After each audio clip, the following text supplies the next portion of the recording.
আবু সাইদ, শহীদ আবু সাইদকে কার সাথে তুলনা করতাম বলেন? কি ঠিক না ঠিক?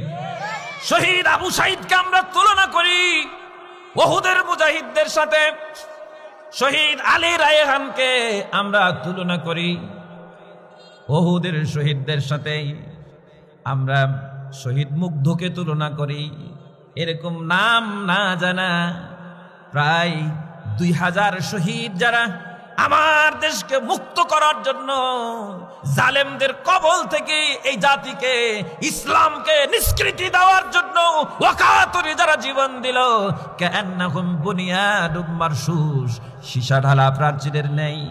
আজকে যারা কাঁধে কাঁধ মিলিয়ে ময়দানে এসে লড়াই করে গোটা জাতিকে যারা আজকে মুক্ত করলো, আল্লাহর কসম করে বলছি, যদি তাদের চেতনাতে যদি শহীদি তামান্না না থাকতো, তাহলে আমরা আজকে এই জায়গায় বসে কোরআনের তাফসীর শুনতে পেতাম না।